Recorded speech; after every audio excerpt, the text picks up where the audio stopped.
Bendiciones, mis hermanos, que la paz del Señor esté con todos ustedes. Bueno, ahora que estemos en un segundo debate, acuérdense que esta noche hay tres. Hay un segundo debate. Este debate va a ser interesantísimo en dos personas invitadas también, vamos a decirlo, uno que ya es de familia y otro que pues se está integrando también a la familia, como quien dice, un hermano evangélico. Tenemos al que es la verdad y la vida, así se puso él en su descripción. De hecho, el nombre del canal es La Verdad y la Vida se ve. Ok, pues entonces diga su nombre, entonces preséntese. Bueno, pues Dios les bendiga, amados hermanos, amigos católicos y de otras religiones que ya son parte, bueno, del canal Huellas Católicas. Les saluda a su servidor, el hermano Tony Ábalos, del canal La Verdad y la Vida SB. En esta ocasión, muchísimas gracias a Max Rupert Calvo por la invitación a este debate, a Mónico, quien nos va a estar colaborando con la moderación el día de hoy. Esta es mi segunda vez ya en Huella Católica, pues mi expectativa en este debate, pues que siempre se revela la verdad y pues que nosotros exponemos y al final el público es quien toma la decisión, o sea, son ellos los que dictan quién es el ganador del debate. Nosotros exponemos, es lo único que tenemos que hacer, exponer la verdad. Gracias. Adelante. Gracias, hermanito Tony. Es un honor tenerlo otra vez aquí, una vez más. Nos da alegría su visita aquí en este canal. Y tenemos al hermano Max Roper, que también se va a presentar. Preséntese, hermano. Muchísimas gracias, querido hermano Mónico Vázquez, nuestro gran moderador. Bueno, les habla el apologista cristiano católico Max Rupert Calvo, aquí desde la capital del mundo, la ciudad de Nueva York.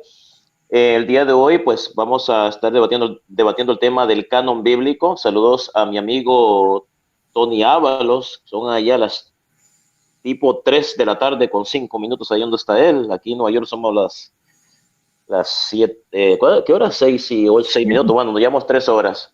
En Puerto Rico creo que son las 7 de la noche con 6 minutos. Bueno, entonces vamos a estar debatiendo este interesante tema. Es la tercera vez que vamos a debatir Tony Ábalos y yo. Tercer debate. Es una de las personas con las que más he debatido yo, prácticamente.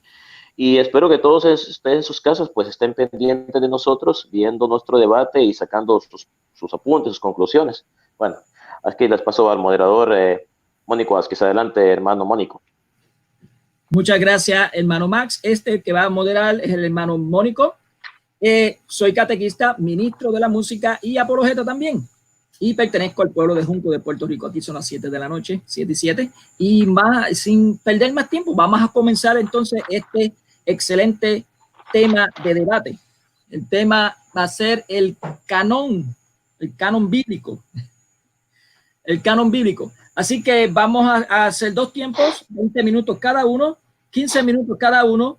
No se van a atacar a las personas, se va a atacar la doctrina. Cualquier insulto o cualquier falta de respeto al moderador, se acaba el debate automáticamente. Así que muchas bendiciones a todos y espero que se disfruten este debate como yo sé que me lo voy a disfrutar yo también. Así que debemos a dar comienzo al hermano Tony Ábalos con su exposición de 20 minutos. Déjeme preparar mi cronómetro. Discúlpeme que eso se me pasó. Permítanme que el celular... Ok. 20 minutos. Muy bien. Aquí voy a presentar los 20 minutos. 20 minutos tan verde. Sus 20 minutos comienza... encienda el micrófono, Tony. Estamos listos. Muy bien. Sus 20 minutos comienzan ya. Gloria a Dios. Una vez más, Dios les bendiga. Aquí estamos en este debate acerca de el canon bíblico. Pues para mí, una vez más, es un honor estar aquí de vuelta en Huellas Católicas. Pues damos gracias a Dios que un debate más en el cual vamos a estar exponiendo unas verdades que tristemente no se han hablado. Y para esto quiero comenzar cita. Yo sé que este verso bíblico casi no tiene nada que ver con el tema, pero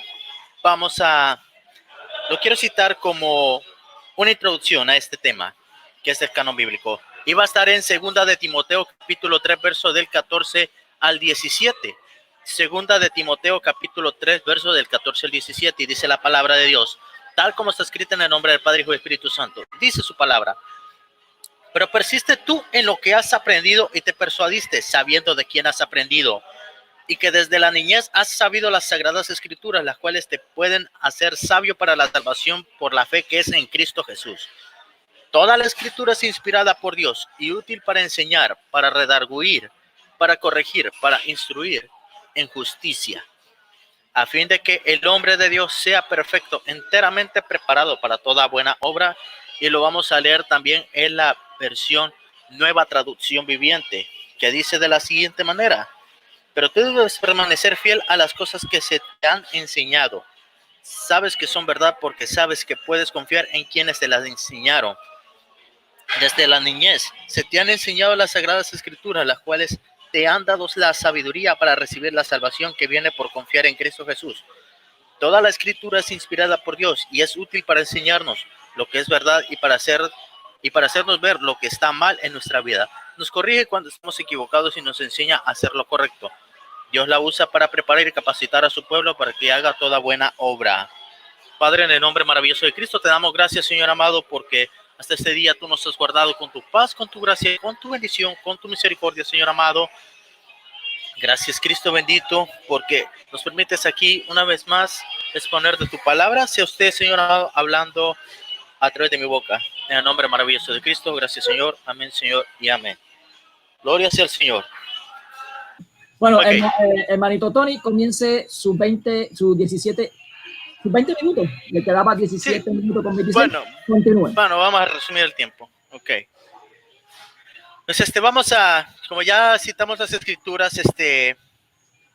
recordando que la palabra de Dios nos instruye, nos corrige si en algo que estamos mal, nos enseña cómo llevar una vida recta delante de Cristo.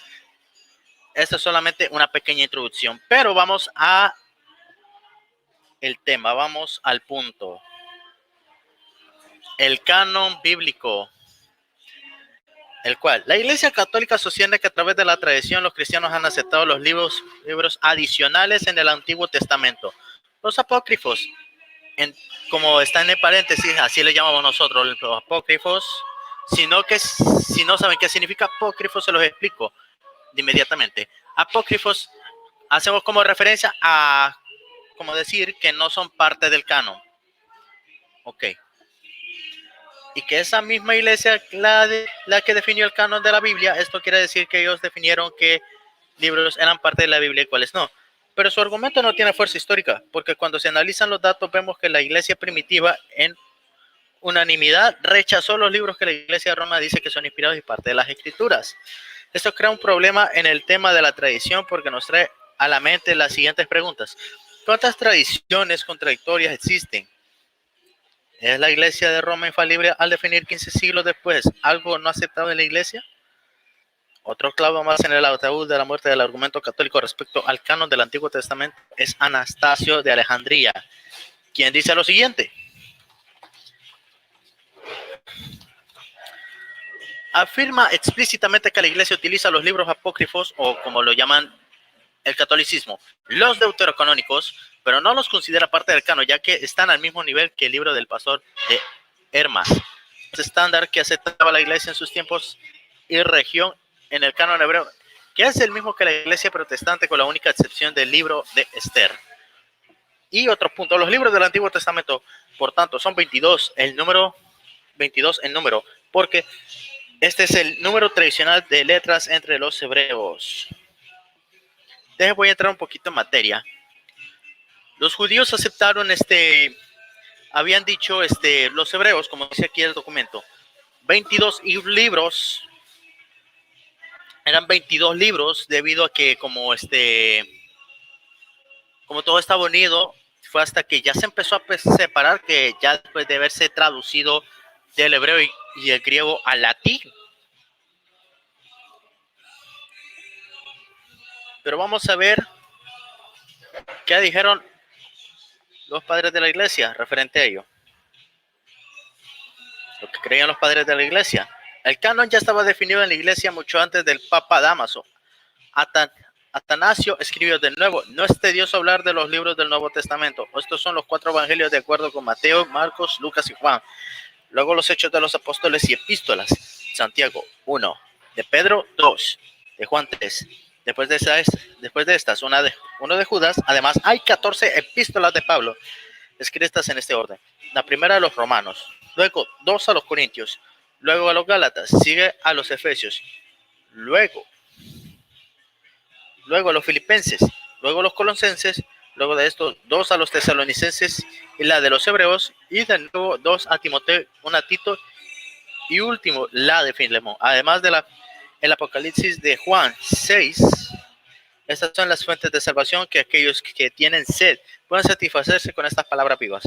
Solo en estas se proclama la doctrina de la santidad. No permita que ningún hombre añada a estas, ni permita que saque de estas. De la carta, no entiendo los números romanos, a menos hasta ahorita, pero bueno.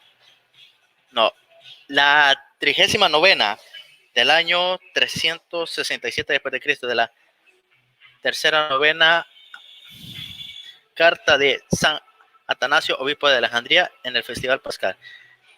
El cambio que hizo Jerónimo en Génesis 3:15, en la versión hebrea original, este verso dice autos ipse. Luego sigo explicando eso. Lo que hizo San Jerónimo no fue hacer el canon porque ya estaba hecho, sino traducir la Biblia al latín. Él mismo dijo que para el canon del Nuevo Testamento, el respeto a veterans autoritas, autoridad de los padres antiguos.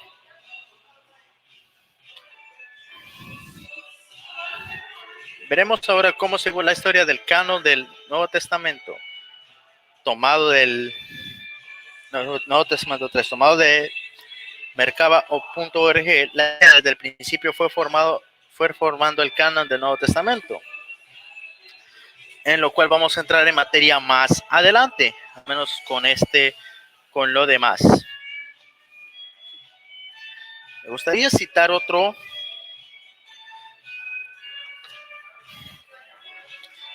Me gustaría hablar un poco del canon del Antiguo Testamento, aprovechando que todavía tengo algo de tiempo.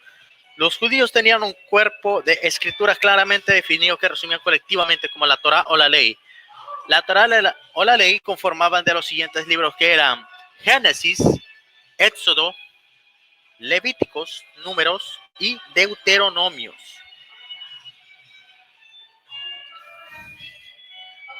Este cuerpo se fijó muy pronto en la vida de Israel y no existían dudas respecto a qué libros pertenecían a él y cuáles no. No los ordenaron de la misma forma que aparece en nuestro Antiguo Testamento, pero eran los mismos libros que estaban ahí. La ley estaba formada por los primeros 5 libros conocidos como el Pentateuco, que significa los 5 rollos, o la Torá. Sí, conocido el Pentateuco, el cual ya los describimos, que eran Génesis, Éxodo, Levíticos, Números y Deuteronomios. De ahí le sigue, aludiendo a los rollos de pergamino en los que normalmente se escribían los profetas, constaban de los antiguos profetas, no tan común entre nosotros incluir entre esos a Josué, los jueces, Samuel y los reyes, y los profetas posteriores, Isaías, Jeremías, que incluía Lamentaciones, y los 12 libros de los profetas menores. Las escrituras agrupaban al resto. En total ascendían generalmente a 24 libros, porque muchos de ellos, como primera y segunda de Samuel, Esdras y Nehemías, se contaban como uno. Aquí lo está diciendo claramente. Como eran 22 libros. Generalmente eran 20. Aquí dice que eran 24, pero generalmente eran 22 porque Samuel, el libro de Samuel, primera y segunda, contaban como uno solo, al igual que Esdras y Nehemías. Estos contaban como uno solo. Esdras y Nehemías contaban como uno solo. El libro de Samuel igual. Un punto que me va a tocar Mats, ya sea en la exposición o en la refutación, va a ser nada más y nada menos el concilio de Yamnia, el cual lo voy a explicar en la refutación. Los apócrifos y la Septuaginta. Hay un grupo de unos 14 libros conocidos como los apócrifos que fueron escritos en algún momento entre el final del Antiguo Testamento, después de 400 a.C. y el comienzo del Nuevo Testamento. nunca fueron considerados parte de las escrituras hebreas, y los mismos judíos los descartaron con toda claridad al confesar que a lo largo de aquel periodo no hubo profetas en la tierra. El Antiguo Testamento había sido traducido al griego durante el siglo III antes de Cristo, y esta traducción se conoce como la Septuaginta, una palabra que significa 70 por los 70 hombres que trabajaron en ella. Era la Septuaginta griega la que usaba frecuentemente los discípulos de Jesús, puesto que el griego era la lengua más común en la que algo que voy a explicar. Los libros apócrifos, tanto los padres de la iglesia como los cristianos de hoy en día, nunca los hemos aceptado. O sea, las aceptamos como libros históricos, pero nunca parte del canon de las escrituras. ¿Por qué razón? Porque estos libros traen sus contradicciones, pero tremendas, las cuales yo ya lo toqué en un debate. Bueno, fue uno de mis primeros debates que tuve hace tiempo, pero sí tiene unas contradicciones tremendas, contradiciendo totalmente a lo que Cristo predicaba. Y recordemos que la escritura no puede tener contradicciones. Por eso es que cuando tradujeron la Biblia,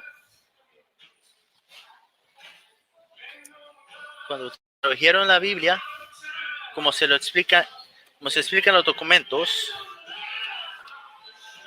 eran gente inspirada por el Espíritu Santo quienes se encargaban de escribir lo que Dios quería hablar a nosotros. Y por eso no tenía que tener contradicciones. Pero antes de pasar al momento de Max, de su exposición, creo que todavía me queda tiempo, por lo que veo. Déjenme darles una terrible noticia, amigos católicos. La Biblia que ustedes dicen que surgió del año 387, no fue esa. No es esa la Biblia que ustedes dicen. No viene del año 387.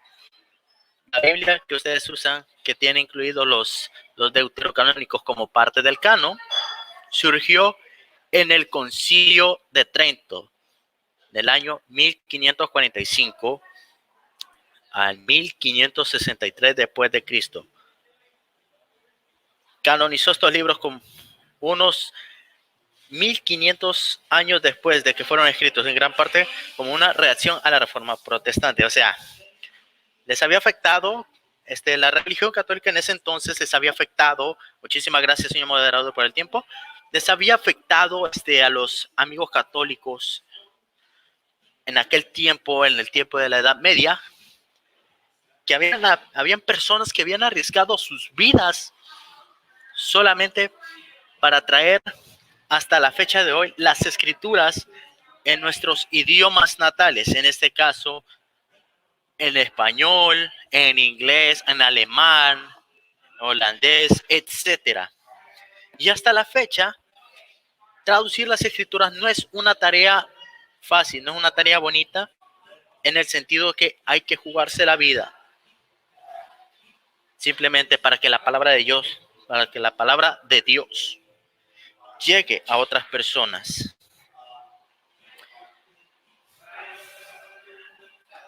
Yo voy a seguir explicando unas cosas más, pero voy a dejar hasta aquí mi tiempo de exposición ahorita.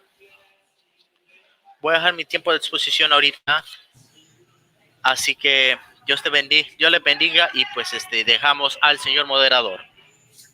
Muy bien, le quedó todavía 5 minutos con 16 segundos para culminar. Así que hasta vamos a ver. Ok, no hay problema. Apague su micrófono. Vamos a dar paso entonces al hermano Max. Max, ¿estás preparado? Sí, claro que sí. Muy bien. Sus 20 minutos comienzan ya. Bueno, la Biblia la creó la Iglesia Católica. La Iglesia Católica es la dueña de la Biblia y la creó en el año 382. ¿Qué es lo que queremos decir con esto cuando decimos que la Iglesia Católica creó la Biblia, es la dueña de la Biblia? Queremos decir con esto lo siguiente. Cuando hablamos de Biblia, la palabra Biblia significa conjunto de libros. Y cuando hablamos de que la Iglesia Católica creó la Biblia, nos queremos decir con esto que la Iglesia reunió los libros del Antiguo Testamento, que son 46, y los libros del Nuevo Testamento, que son 27, y los juntó en un solo libro. Ahora, los libros, ahora, Tony Ábalos puede decir, no, es que antes del año 382 los libros que componen la Biblia ya existían, es cierto. Los libros que componen actualmente la Biblia ya existían antes del año 382, pero no había una Biblia, no estaban juntos, no estaban compactos, unidos en un solo canon, estaban dispersos. No había una Biblia como tal. Existían los libros, sí, nadie niega lo contrario, pero debemos de recordar que antes del año 382, en la iglesia primitiva no había un consenso general de cuáles libros eran inspirados por Dios y cuáles no. No había un canon, sí, ya existían esos libros, pero hay personas que consideraban inspirados por Dios el libro de Apocalipsis, pero hay cristianos de la iglesia primitiva que rechazaban el Apocalipsis como libro inspirado por Dios, no había consenso. Fue hasta el año 382 donde la iglesia católica en el concilio de Roma reunió todos los libros existentes, libros inspirados por Dios, que consideramos inspirados por Dios, y libros apócrifos, y la iglesia fue la quien determinó qué libros eran inspirados por Dios y cuáles no. Porque si la iglesia no hubiera hecho esto, yo puedo estar enfrente de un libro inspirado por Dios, pero de nada me serviría, porque ¿cómo hago yo para saber que el libro de Apocalipsis es inspirado por Dios? Aunque sea inspirado por Dios, ¿cómo hago yo para darme cuenta? Si también existía el Apocalipsis de Pedro, y el Apocalipsis de Pedro que tanto Tony Ábalos como yo sabemos que es un libro apócrifo, pero en la iglesia primitiva, muchos cristianos de la iglesia primitiva consideraban ese libro como inspirado por Dios. Entonces, podemos estar enfrente de dos libros, uno inspirado y uno apócrifo. Pero ¿cómo hacemos para saber cuál es el inspirado y cuál es el apócrifo? Ahí donde viene la autoridad de la iglesia católica. Por eso yo lo he dicho siempre en los debates. La iglesia católica tiene la misma autoridad que la Biblia. La misma, no tiene menos autoridad. Porque si la iglesia católica tuvo la autoridad de determinar cuáles libros eran inspirados y cuáles eran los apócrifos, significa que la iglesia tiene la autoridad de interpretar esos libros. Ahora vamos a leer a Agustín de Hipona. San Agustín de Hipona, padre de la iglesia, siglo IV. Dice, leemos en los libros de los Macabeos, escuchen lo que dice Agustín de Hipona, en los libros de los Macabeos, que fue ofrecido un sacrificio por los difuntos. Vemos como ya en el tiempo de los padres de la iglesia, ¿verdad?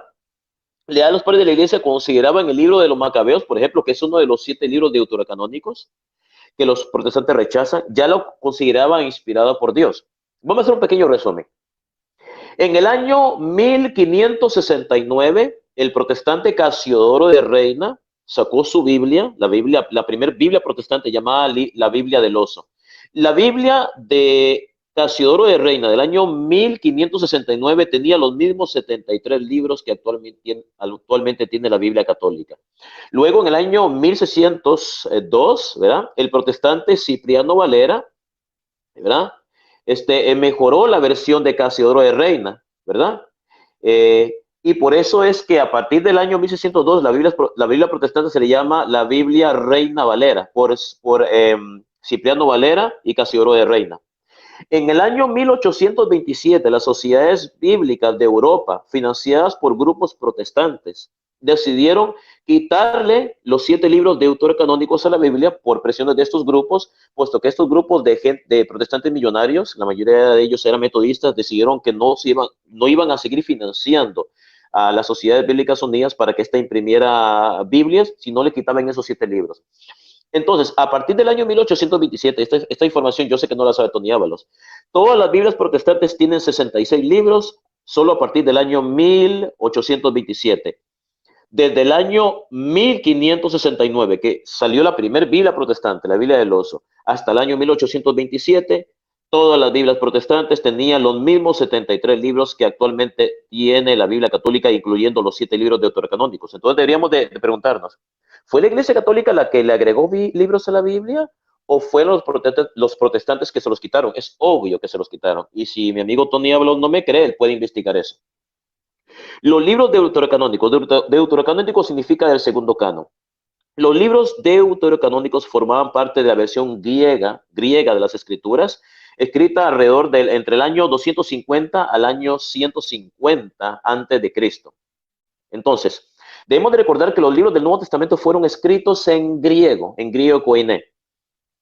Entonces, cuando los autores del Nuevo Testamento citan el Antiguo Testamento, usan la versión griega Alejandría de los 70, que es la traducción de los textos hebreos al griego. Este fue el primer canon propiamente dicho de las Escrituras, usado por todos los judíos de la diáspora de habla griega, por todo el mundo de judío y por los cristianos de la iglesia primitiva. Entonces, cuando San Pablo y los demás autores del Nuevo Testamento citan el Antiguo Testamento, citan la Biblia griega. ¿Por qué citan la Biblia griega? Porque el Nuevo Testamento fue escrito en griego. Y hemos de recordar que los libros del Nuevo Testamento iban dirigidos a una comunidad gentil pagana, pero también a una comunidad judía que inclusive la comunidad judía de la diáspora, muchos de ellos inclusive dominaban más el griego que el propio hebreo. Entonces, el Nuevo Testamento va dirigido a una comunidad judía que vivía en la diáspora, que dominaban más el idioma griego, y a una comunidad pagana, gentil, o sea,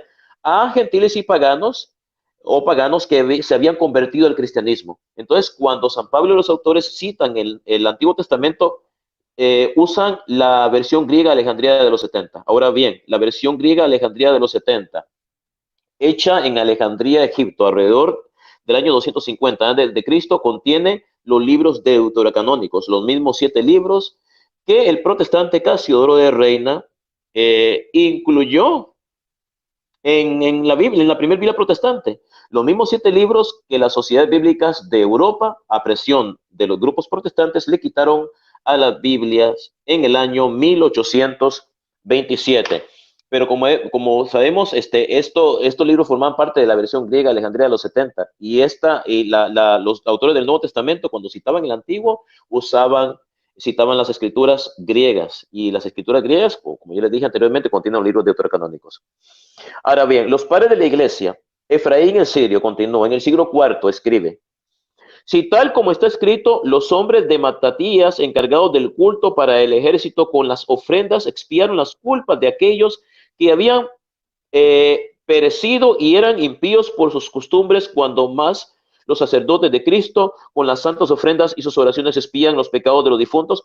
El padre de la iglesia, Efraín el Sirio, está mencionando, sin mencionar el libro de los Macabeos, está haciendo referencia al segundo libro de los Macabeos, donde Matatías, ¿verdad? Judas Macabeo, mejor dicho, hizo un sacrificio por los difuntos. Esto está escrito en el libro de Macabeos, un libro canónico inspirado por Dios que fue quitado por los protestantes en el año 1827. Ahora bien, el historiador Eusebio de Cesarea, en el libro 3, capítulo 10, versículo 6, dice lo siguiente: estas palabras del autor aquí presentadas no dejarán de ser útiles. Hay también escrita por él otra obra, no carente de nobleza, sobre la supremacía de la razón, que algunos titularon Macabeos, porque contiene las luchas de los hebreos valientemente sostenidas en defensa de la piedad para con Dios y referidas en los escritos así llamados de los Macabeos. Entonces, nos damos cuenta que el historiador Eusebio de Cesarea también habla del libro de los Macabeos, que son libros que si no hubieran sido inspirados por Dios, no hubieran sido citados por San Agustín, por Efraín el Sirio y por el historiador Eusebio de Cesarea. De hecho, el historiador Eusebio de Cesarea cita también al historiador judío Flavio Josefo. El historiador judío Flavio Josefo escribió 20 tomos o 20 libros, podemos decirlo de esa forma, y en ellos menciona a los libros de los Macabeos, el historiador Flavio Josefo, que fue contemporáneo de Jesucristo. Si estos libros no fueran inspirados por Dios, ni siquiera hubieran sido mencionados por el historiador Flavio Josefo y ni por 3 padres de la iglesia. Seguimos con Eusebio de Cesarea, Historia Eclesiástica, libro 3, capítulo 25, versículo del 1 al 6. Dice lo siguiente: habiendo llegado hasta este punto, ya es hora de dar una lista de los escritos del Nuevo Testamento. Ahora vamos a hablar del Nuevo Testamento mencionados. Primero se ha de situar la santa tétrada de los evangelios, seguidos por los hechos de los apóstoles. Los escritos discutidos, escuchen bien esto, los escritos discutidos, a pesar de ser conocidos por la mayoría, son las llamadas epístolas de Santiago, la de Judas y la segunda de Pedro, y las que llaman segunda y tercera de Juan, tanto si son del evangelista como si son de alguien con el mismo nombre. Podemos ver aquí que antes del año 382, después de Cristo, no había un canon propiamente dicho, un canon del Nuevo Testamento dicho. ¿Por qué? porque antes del año 382 habían cristianos de la iglesia primitiva, y esto lo podemos confirmar con el mismo Eusebio de Cesarea. Habían cristianos que dudaban que el libro de Judas, el libro, la segunda carta de Pedro y el libro de Santiago fueran inspirados por Dios. Estoy hablando antes del año 382. Entonces, no había un canon bíblico propiamente dicho, o aceptado por la iglesia, o canonizado. Hay cristianos de la iglesia primitiva que aceptaban unos libros del Nuevo Testamento y otros lo rechazaban. Unos aceptaban el Apocalipsis, otros lo rechazaban. Unos aceptaban la carta de Judas, otros la rechazaban. Fue hasta el año 382 que se fijó el canon, que la iglesia dijo, estos 27 libros del Nuevo Testamento son inspirados por Dios y estos 46 libros del Antiguo Testamento son inspirados por Dios. Sigo adelante. Dice Eusebio de Cesarea, continúa.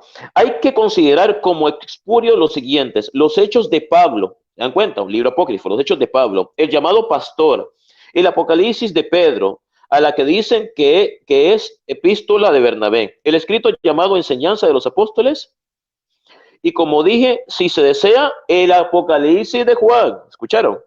Este escrito es rechazado. ¿Se dan cuenta lo que le acabo de leer? El Apocalipsis de San Juan, un libro inspirado por Dios, dice. Este escrito es rechazado por algunos y considerado entre otros como reconocido. Eusebio de Cesarea está diciendo esto en el siglo II, ¿verdad? Más o menos poco menos de 100 años antes de que se aprobara el canon de las escrituras. Entonces no había un canon antes del año 382, o por lo menos no había un canon oficial. No había un canon oficial. Si bien es cierto, existía el canon moratoriano, porque el canon moratoriano se considera el canon más antiguo del Nuevo Testamento. Este canon no era aprobado, no fue aprobado por la Iglesia Católica. De hecho, la Iglesia Católica lo rechaza y también lo rechazan los protestantes, porque ese canon tiene libros apócrifos, considera el libro inspirado por Dios el Evangelio de Pedro. Y la carta de los Hebreos y la de Santiago no están en ese canon. Entonces, si bien es cierto, ya existía ese canon moratoriano, ¿verdad? No era un canon que fue aprobado, no era aprobado ni aceptado por la mayoría de la cristiandad, ni tampoco había sido aprobado por la Iglesia Católica. El único canon que fue oficialmente aprobado por la Iglesia fue el canon del año 382, que por cierto, el canon del año 382 que aprobó la Iglesia Católica con los 27 libros que actualmente conocemos, ¿quién hizo ese canon? Nada más y nada menos que un obispo católico, San Atanasio de Alejandría. San Atanasio de Alejandría, uno de los 4 padres griegos, junto con San Juan Crisóstomo, San Gregorio Nacianceno y creo que San León Magno. San Atanasio de Alejandría en el año 363, ¿vean? Con motivo de la Pascua cristiana, hizo una lista de 27 libros, los cuales él creía que eran inspirados por Dios, ¿verdad? Año 367. En el año 382, la Iglesia Católica decide tomar esta lista de San Atanasio de Alejandría, que San Atanasio de Alejandría había escrito, y canonizó esos 27 libros. Desde el año 382, esos 27 libros son considerados universalmente como palabra de Dios, tanto por la Iglesia Católica como por Tony Ábalos, por mi persona, por todas las confesiones cristianas en el mundo, católicos y protestantes. Dios utilizó un católico, un obispo católico, San Atanasio de Alejandría, para trazar esta lista. Pero aún así, esa lista todavía no había sido canonizada. La Iglesia Católica canonizó la lista de los 27 libros de San Atanasio de Alejandría, junto con los 46 libros que se encuentran en las escrituras griegas, ¿verdad? Que contienen los libros deuterocanónicos. Entonces, la Iglesia canonizó estos libros y los declaró palabra de Dios. No es que no eran palabra de Dios antes de ser canonizados, siempre fueron palabra de Dios. Lo que hizo la Iglesia Católica es separó los libros que eran inspirados por Dios, los identificó de aquellos libros que eran apócrifos, que no eran aceptados. Continúa. Algunos incluyen en esta lista el Evangelio a los hebreos, por el que gozan en gran manera los hebreos que han recibido a Cristo. No obstante, todos estos escritos son discutidos. ¿Oyeron? Voy a leerlo otra vez. Algunos incluyen en esta lista el Evangelio a los hebreos. Eusebio de Cesarea nos está diciendo que había un libro llamado Evangelio a los hebreos. Ese es el libro, obviamente, es apócrifo. No hay que confundirlo con la carta a los hebreos.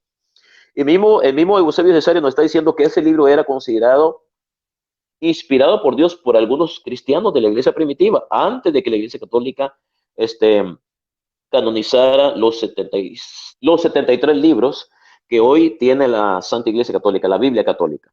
Sigo adelante.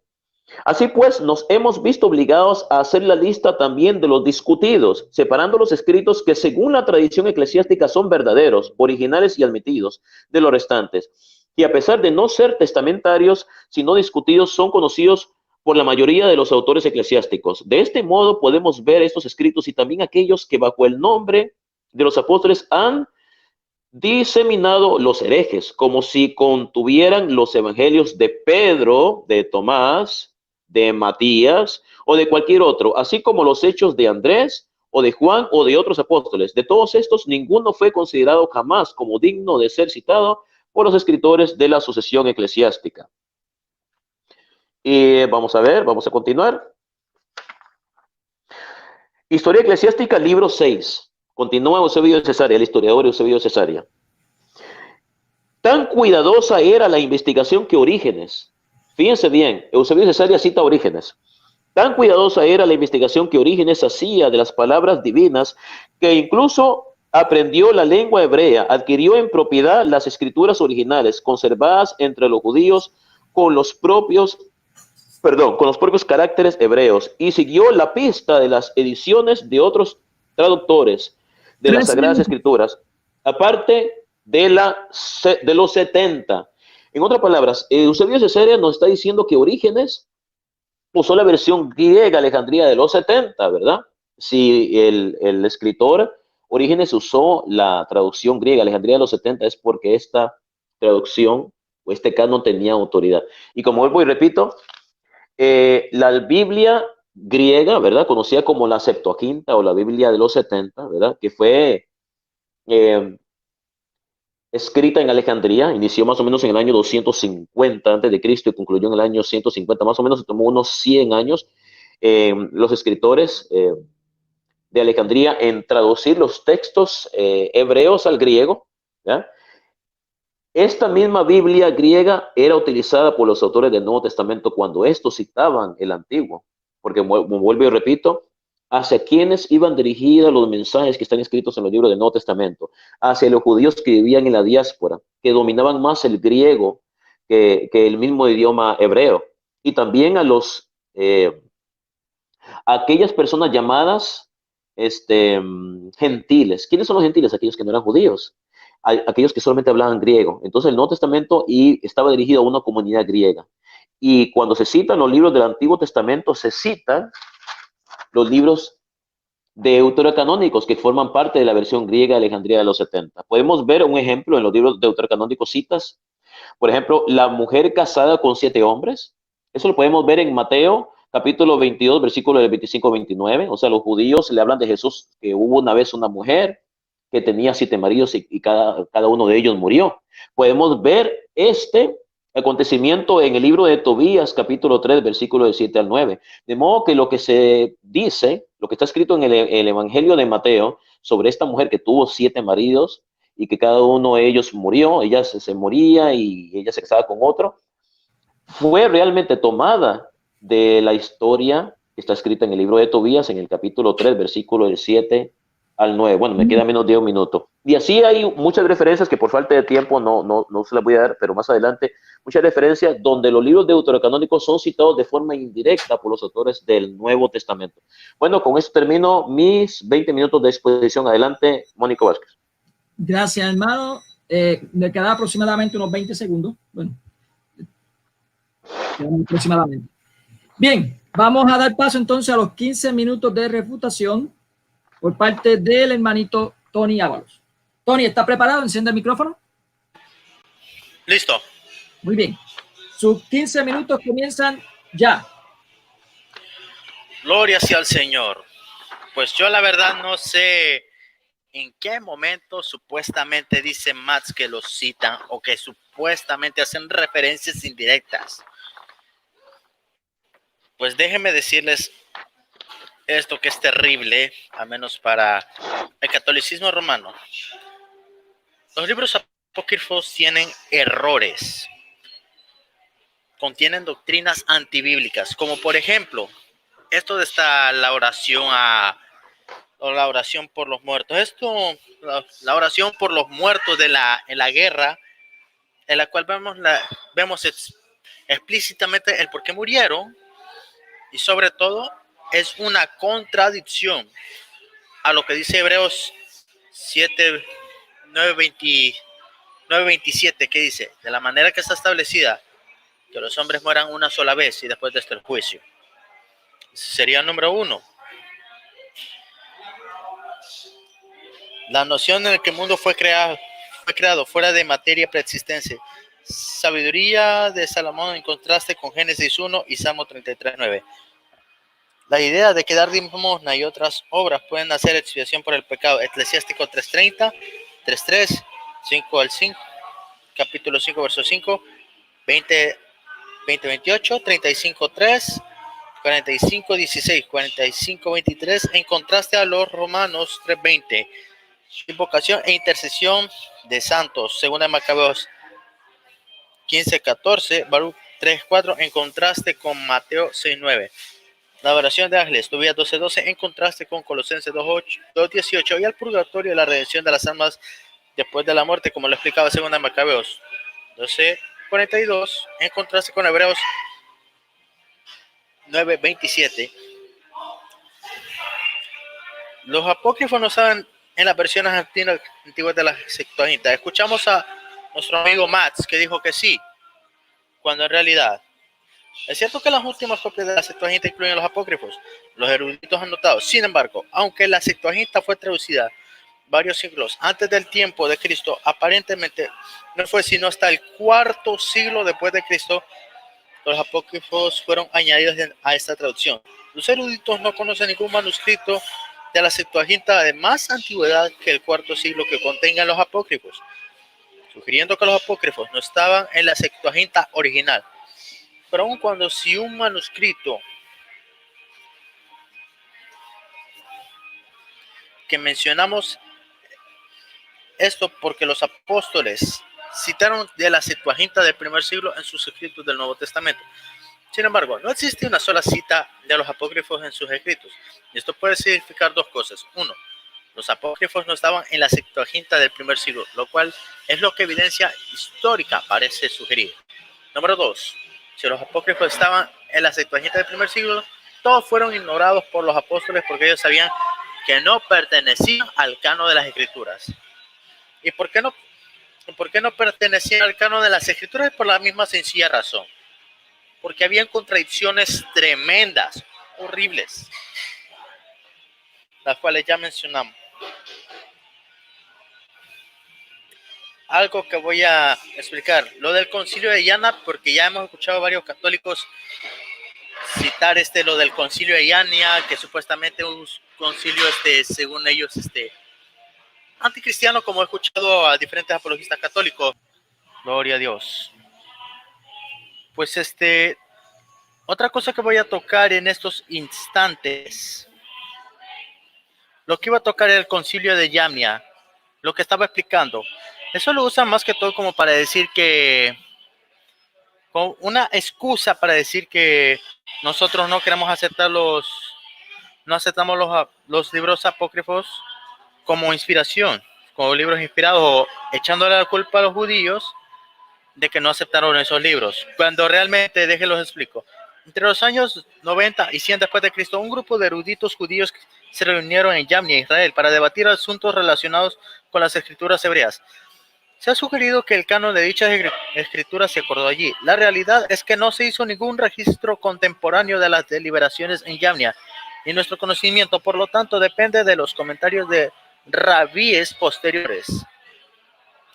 La idea de que no existía un canon claro de las escrituras hebreas antes del año 100 después de Cristo también se ha puesto seriamente en entredicho más reciente. Ahora se acepta en general que Yamnia no fue un concilio ni que declarará ningún canon, más bien fue una asamblea que examinó y debatió sobre las escrituras hebreas. El propósito de Yamnia no era decidir qué libros deberían incluirse entre los escritos sagrados, sino examinar a aquellos que ya estaban aceptados.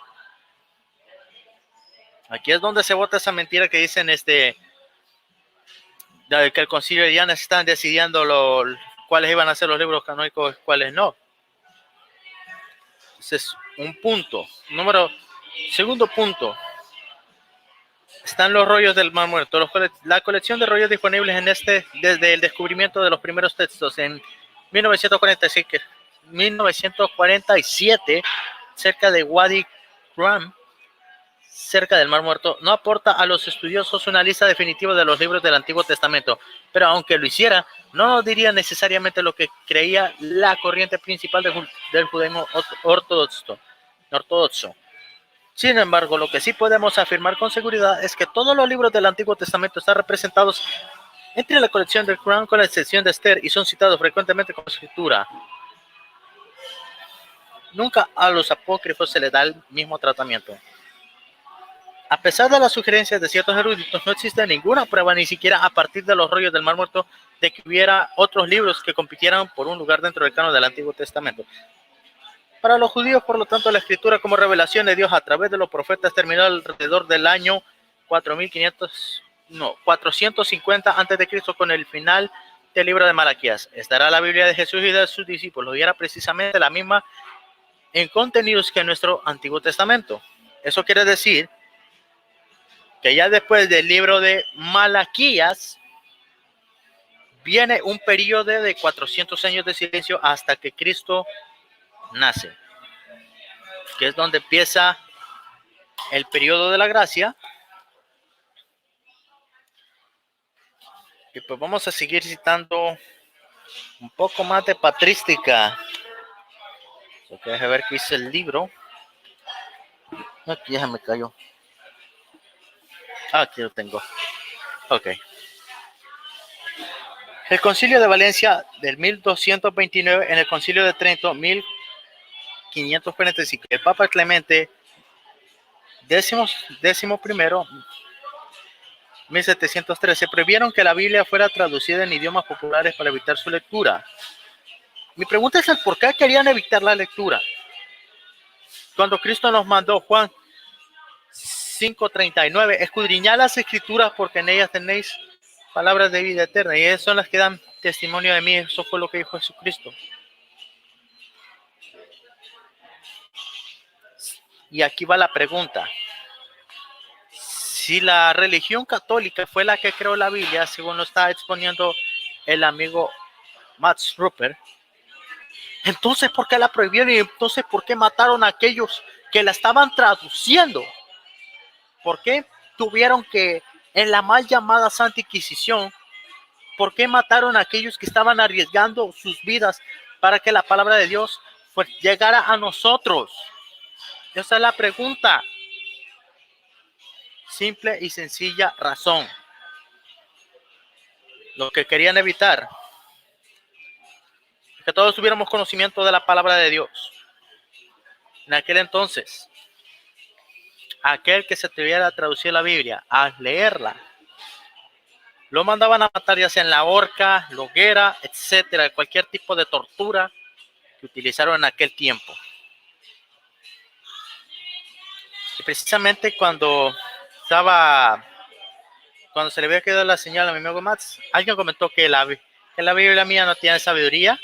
Y hay unos argumentos que dicen, bueno, le he escuchado de los lectores, de las personas que le leen la Biblia al señor Luis Toro, de que porque no tenemos sabiduría en la Biblia, que no la entendemos. O sea, para comenzar, es un argumento totalmente absurdo y muy débil. Un argumento muy débil para no llevarla a mayores. Pero si ellos dicen que nosotros no tienen el libro de sabiduría, no le entendemos la Biblia, entonces ellos ni siquiera ellos mismos, que teniendo el libro de sabiduría, tampoco le entienden. Entonces, ¿en qué estamos, pues? Ok, vamos a otro punto. Los concilios de iglesias son instituciones humanas cuyas opiniones algunas veces reflejan la afabilidad humana. El hecho de que algunos concilios de iglesias aceptaron los apócrifos pueden parecer un fuerte argumento a primera vista, pero de hecho que los diferentes concilios de iglesias sostenidos durante diferentes lapsos de tiempo han llegado a conclusiones divergentes sobre ciertos asuntos verdaderamente demuestra una sola cosa: los concilios de iglesia no son infalibles, solo Dios y su palabra son infalibles. Los seres humanos y sus concilios cometen errores, y es verdad, todos como humanos fallamos, pero recordemos que, como les expliqué, las escrituras, como son inspirados por Dios, y fue el Espíritu Santo quien guió a estos siervos de Dios a traducir la Biblia, por eso que la Biblia no puede tener errores. Y es por eso, como lo vuelvo y lo repito, los apócrifos no pueden ser aceptados como libros inspirados por sus diversos errores y sus diversas contradicciones a las escrituras, Los apócrifos, la perspectiva católica, puntos clave. La Septuaginta contiene los apócrifos, algunos padres de la iglesia aceptaron los apócrifos. Las escenas de las catacumbas retratan episodios de los apócrifos. Algunos concilios de la iglesia aceptaron los apócrifos.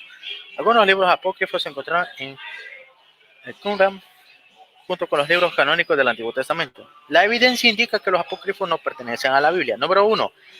La historia revela que muchos padres de la iglesia negaron los apócrifos, cosa que es cierta.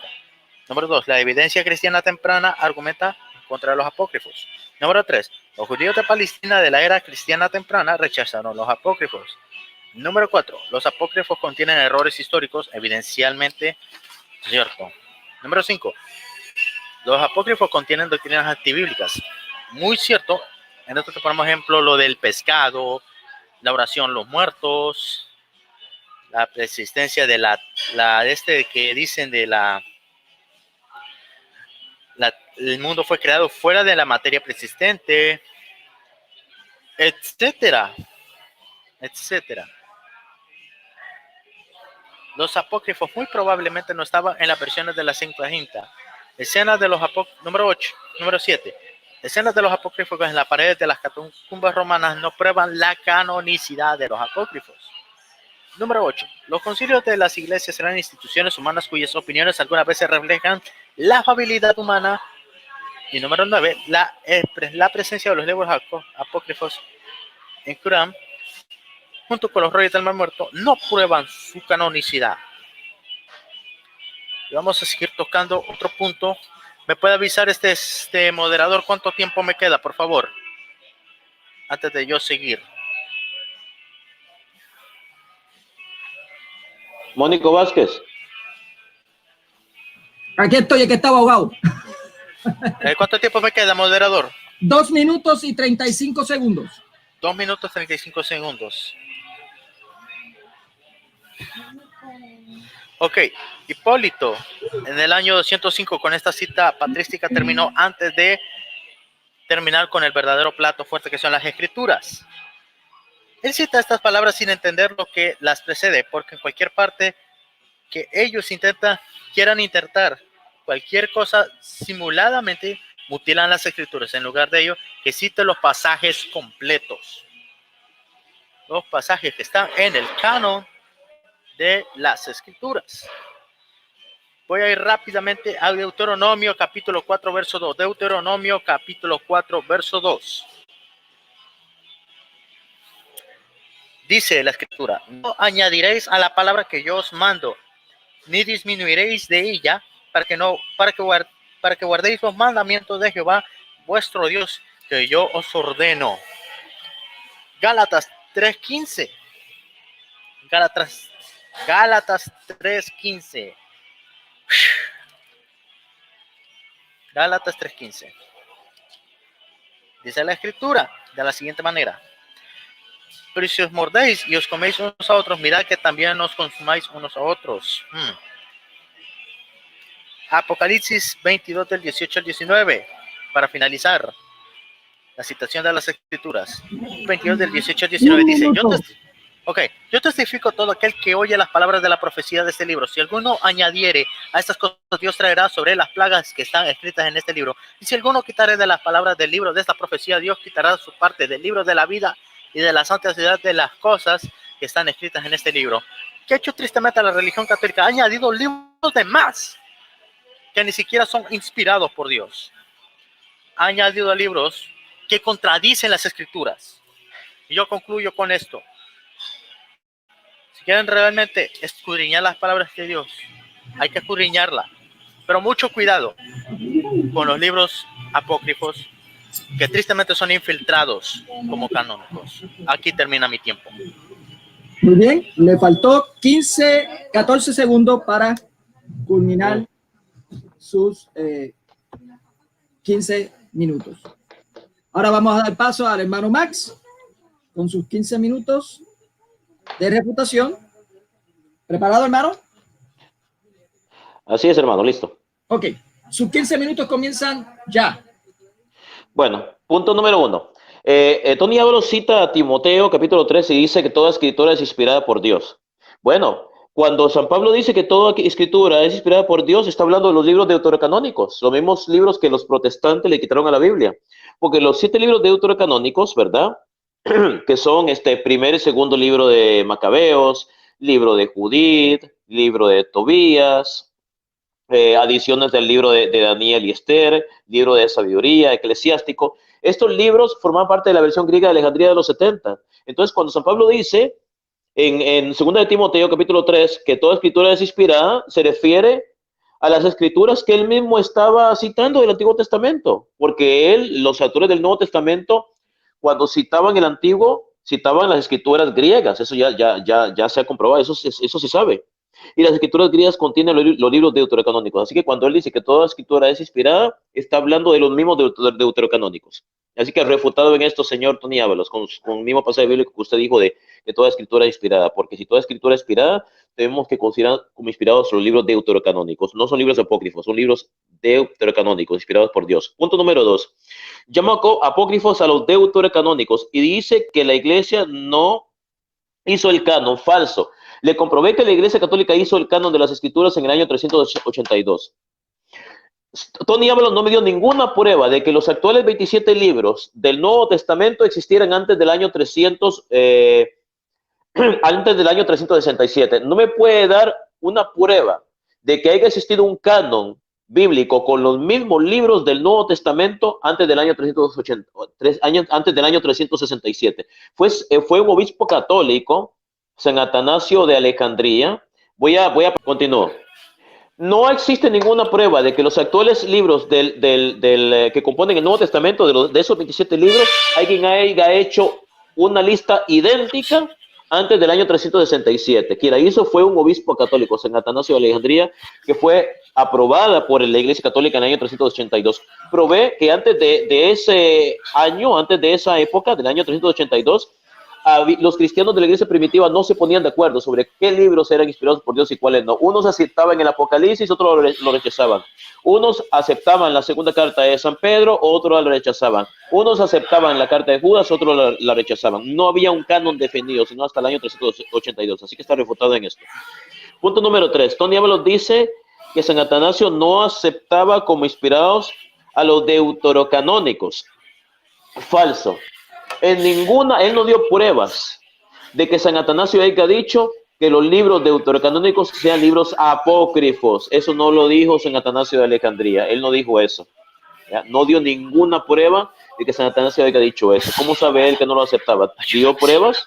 Escritos de San Atanasio de Alejandría haya dicho eso. Así que refutado completamente en eso. Punto número 5. Dice que San Jerónimo habla del canon. Debemos de recordar de que San Jerónimo de Estridón fue el primero que tradujo la Biblia del griego al latín en la versión llamada la Vulgata, que es propiamente dicha la primera Biblia existente. Y San Jerónimo de Estridón, al traducir las escrituras hebreas, ¿verdad?, por orden del Papa Dámaso, ¿verdad?, incluyó los libros deuterocanónicos, los mismos libros que le quitó a las Sagradas Escrituras. Dale, Mats. Adelante, Mats. Usted se detuvo el cronómetro a los 11 minutos y 4 segundos, así que continúe, hermano. Bueno, continúo adelante. Bueno, punto número 6. Tony Ábalos dice que la Biblia no surgió en el año 382, sino en el Concilio de Trento. Falso. Lo que Tony Ábalos no entiende la historia católica, la doctrina de la Iglesia Católica y la historia de la Iglesia Católica. Lo que hizo el Concilio de Trento fue declarar dogma de fe Para todo católico está en la obligación de reconocer los 73 libros que componen la Biblia católica como inspirados por Dios. Eso fue lo que hizo el Concilio de Trento. Declarar como dogma de fe estos 73 libros. No los aprobó, ya estaban aprobados, ya fueron aprobados en el año 382 en el Concilio de Roma, posteriormente fueron ratificados en el Concilio de Hipona en el año 393 después de Cristo, ¿verdad? Fueron ratificados. Y posteriormente en el Concilio de Cartago, en el año 397, fueron nuevamente ratificados como libros inspirados por Dios. Ya eran inspirados, pero fueron ratificados, fueron reconfirmados. Lo que hizo el Concilio de Trento no fue declararlos canónicos, ya habían sido declarados canónicos 1000 años, más de 1000 años atrás del Concilio de Trento. Lo que hizo Trento fue declarar dogma de fe para todo católico que debe de creer que estos libros son inspirados por Dios. Eso es todo. Pero la iglesia los canonizó en el año 382, no en el Concilio de Trento. Así que refutado en esto, y debo de corregirlo a Tony Hablo, que está completamente equivocado en esto, del Concilio de Trento. Ahora bien, punto número 7. Dice, dice que el libro de Macabeos no es inspirado por Dios porque habla de cosas que son antibíblicas como la oración a los muertos. Bueno, sin salirme del tema. En ninguna parte de la Biblia dice que orarle a un muerto es algo antibíblico. En ninguna parte de la Biblia Dios me prohíbe a que yo le pida a Él por el alma de una persona fallecida, o que yo le pida a un ángel, o que yo le pida a la Virgen María. De modo que esta oración a los muertos que está escrita en el libro de Macabeos no es antibíblico, no es antibíblico. Algo antibíblico es algo que contradice la Biblia. Y el amigo Tony Ábalos no me dio ningún otro texto bíblico que dijera que pedir oración por un muerto es algo antibíblico, porque si eso existiera en la Biblia, entonces sería un libro antibíblico Macabeos, pero en ninguna parte de la Biblia dice que es antibíblico pedirle oración a un muerto o rezarle a un muerto. Y como en ninguna parte de la Biblia dice eso, está completamente refutado Tony Ábalos. Así que el libro de Macabeos es un libro inspirado por Dios legítimo. Punto número 8. Habla, para ver... Dice que habían varias Septuagintas. Yo no sé de dónde saca esto Tony Ábalos. No existen 2 Septuagintas, ni 3, ni 4, ni 5, ni 6. Existe solo una Septuaginta. Está confundido mi amigo Tony Ábalos. Lo que pasa, Tony Ábalos, lo que no sabe Tony Ábalos, es que cuando se empezó a escribir la Septuaginta, ¿verdad? Se empezó por el Pentateuco. La Septuaginta se tardó un siglo en terminarse. Obviamente, en los primeros 10 años, ¿verdad? No se habían traducido todos los textos hebreos al griego, se había traducido nomás la Torah o el Pentateuco. Conforme pasaron las décadas, en ese periodo de 100 años, imagínense cuántas generaciones pasaron ahí, se fue traduciendo el resto de los libros hebreos al griego. Pero eso no son varias Septuagintas, es una misma Septuaginta que tomó un siglo en traducirse en su totalidad. ¿En dónde saca esa tontería Tony Ábalos?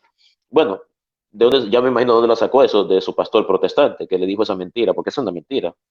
Que hay varias Septuagintas. ¿Cuáles son? ¿Cómo se llaman? Dio los nombres, es una tontería. Existe una sola Septuaginta que se tomó un siglo en traducirse, en que se tradujera todos los textos hebreos al griego. Y no fueron las mismas personas que lo tradujeron. Imagínense, en 100 años, una persona iba a sobrevivir 100 años para traducir toda la Septuaginta, o hubieran por lo menos 2 o 3 generaciones que la tradujeron. Pero es una misma Septuaginta, una misma Septuaginta. Y esta traducción fue para la Biblioteca de Alejandría, la Biblioteca de Alejandría. Así que es una misma Septuaginta que se tomó un siglo en ser traducida. Punto número 9, así que refutado en esto. Punto número 9. Habla una completa mentira y falacia, ¿verdad?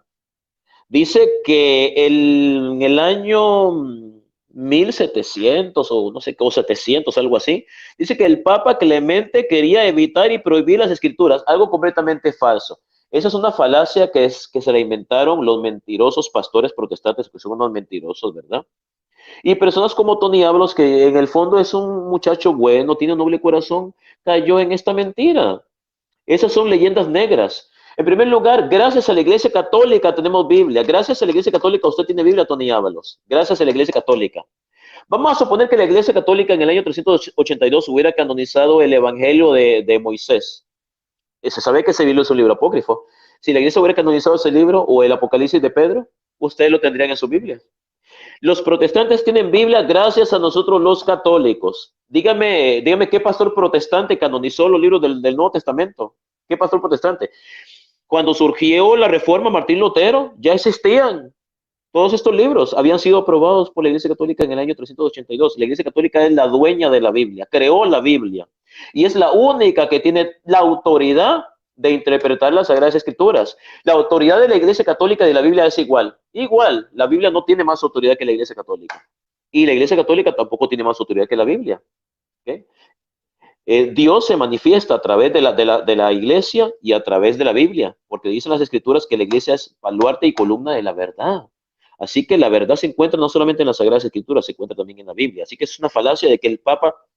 Señor, antes de que se interpretara la imprenta, en el año 1400, si mal no me equivoco, 52, ¿quiénes eran los que copiaban los textos hebreos y griegos? Los copiaban y recopiaban, eran monjes católicos, lo copiaban todo a mano, y eso lo han reconocido historiadores protestantes. Eran católicos, sacerdotes católicos que copiaban, porque antes no existía la imprenta, no se podían imprimir libros, y eran sacerdotes católicos que copiaban.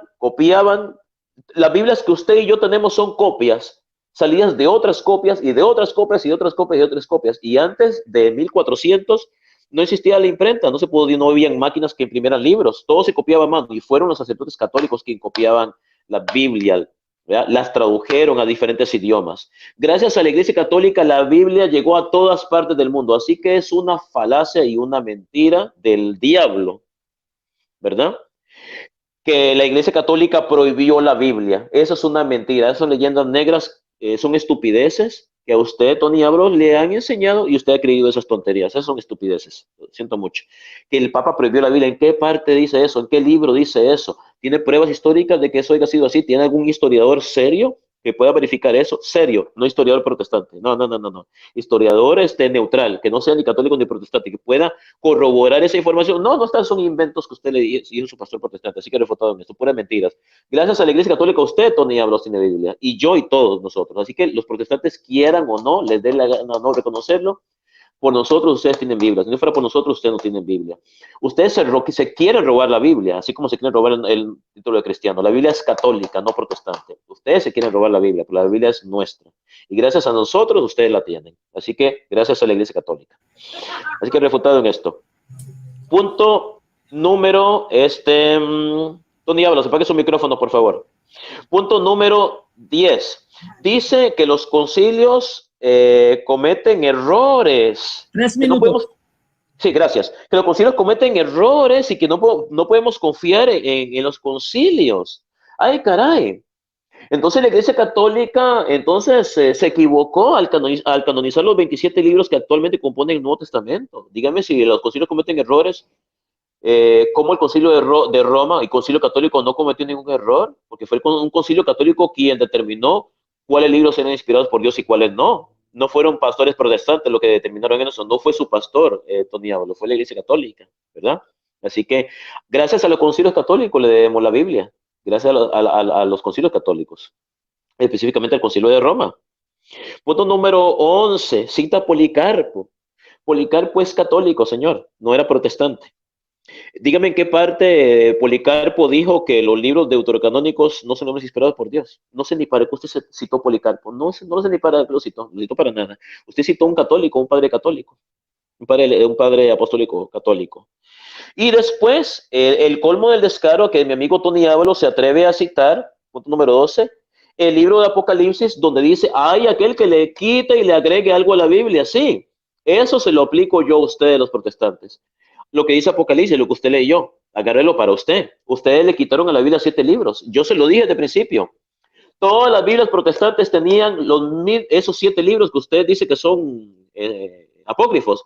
La Biblia del oso, la Biblia de Casiodoro de Reina del año 1569. Investigue, señor Tony Ábalos, investigue. Su pastor no le va a decir eso, porque a su pastor no le conviene. Investigue las cosas en lugar de estar hablando cosas que no son. Todas las Biblias protestantes tenían los mismos 73 libros que tiene actualmente la Biblia católica, desde el año 1569 hasta el año 1827, cuando fueron quitados de la Biblia por las Sociedades Bíblicas Unidas. Entonces, ¿Fue la Iglesia Católica la que le agregó libros o fueron los protestantes que se los quitaron? Fueron ustedes los que se los quitaron, porque en esos libros vienen cosas, doctrinas que a ustedes no les conviene, como la intercesión de los santos. Como Martín Lutero no creía en la intercesión de los santos, no creía nada en eso, en el purgatorio, entonces le quitó esos libros a la Biblia. Pero hay de aquel que le quite a la Biblia, porque Dios le quitará su parte en el reino de los cielos. Con esto termino mis 15 minutos de refutación. Adelante, moderador. Muy bien, le faltó 28 segundos para culminar sus 15 minutos. Bueno, aquí ya pues automáticamente ya el debate acaba de culminar, así que vamos a continuar con los 2 minutos de despido. Aquí no se permite refutar nada ni hablar nada sobre el tema, solamente despedida y agradecimiento si lo quieren dar. Antes de continuar, el micrófono que estaba encendido era el mío, hermano Max, no era el de Tony. Bien. Y a mí me estaba regañando, Max, come on. Mis disculpas, pensaba que era tuyo. Bien, ok, vamos a darle paso al hermano Tony para que se despida. Tony, tú tienes tus 2 minutos, comienzan ya para despedirse. Ok, muchísimas gracias por haber visto este debate, tanto los hermanos en Cristo como los amigos católicos. Muchísimas gracias. Y como lo dije en un principio y lo vuelvo a repetir, nosotros somos los que exponemos, ustedes son los que tienen las conclusiones al final. Así que de mi parte esto sería todo. No olviden visitar el canal La Verdad y la Vida SB, en el cual estamos llenos de actividades ahorita, programas como de noticias, como Periodismo SB, Estudio Bíblico, La Vida SB, donde hay estudios bíblicos. Visiten este canal, La Verdad y la Vida SB, y activa la campanita para recibir las notificaciones. Esto de mi parte sería todo. Dios me los bendiga y hasta la próxima. Muchas gracias, hermanito Tony. Ok, vamos a darle paso a sus 2 minutos, hermano Max, para que se despida. Sus 2 minutos comienzan ya. Bueno, quiero agradecer a nuestro querido moderador, Mónico Vázquez, por haber tenido la amabilidad y la gentileza de estar aquí presente, moderar este debate de una forma profesional. Muchísimas gracias, Mónico. Te aprecio mucho. A mi oponente, Tony Ábalos, gracias por tu presencia aquí. Fue un gusto y un placer, pues, compartir contigo en este debate. Es un poco accidentado por lo de que se salí yo del aire y esas cosas, pero bueno, yo creo que son cosas de la tecnología. No sé si de mi celular o computadora, pero bueno, en todo caso, gracias a Dios se pudo hacer el debate. También invito a todos ustedes que nos están viendo a inscribirse a su canal Huella Católica, el canal número 1 de YouTube. Inscríbanse, por favor, avísenle a sus amigos, sus familiares que se inscriban a este canal y estén pendientes de todos los videos, debates que se estarán realizando aquí próximamente. A ustedes en tus casas, muchísimas gracias por habernos permitido entrar hasta la pantalla de sus hogares y que Dios los bendiga hoy, mañana y siempre. Hasta la próxima. Muchas gracias, hermanito. ¿Se acuerda de alguna fecha de algún debate que usted tenga? ¿Usted tiene algún debate mañana? Tenemos una transmisión pendiente en unos minutos realmente. Bueno, así que sí, quédense con nosotros. El día de mañana no hay debate. Bueno, no que yo sepa. Ok, ¿y el fin de semana próximo? Yo sé que yo tengo uno. El fin de semana, sí, el fin de semana próximo están todos invitados al canal Huella Católica a las 3 de la tarde, hora de la ciudad de Nueva York. A las 3 de la tarde, hora del este, estaremos debatiendo el tema del primado petrino, el primado de Pedro. Este próximo sábado, 7 de marzo, si Dios lo permite.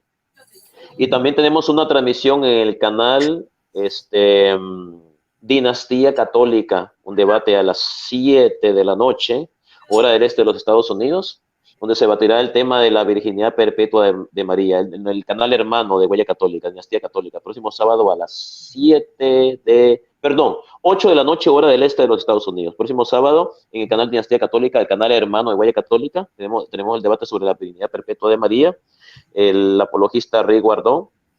Y a las 3 de la tarde, en su canal Huella Católica, el primado de Pedro, el primado petrino, el próximo sábado a las 3 de la tarde, hora del este de los Estados Unidos, en su canal Huella Católica. Muchas gracias por esos anuncios. Yo tengo el debate el próximo domingo. Todavía no Perfecto. No he programado fecha. Va a ser hasta ahora va a ser el tema sobre la gran ramera. ¿Cuál es la gran ramera? Un tema interesante. Así que muchas bendiciones, hermanos. Que la paz del Señor esté con todos ustedes.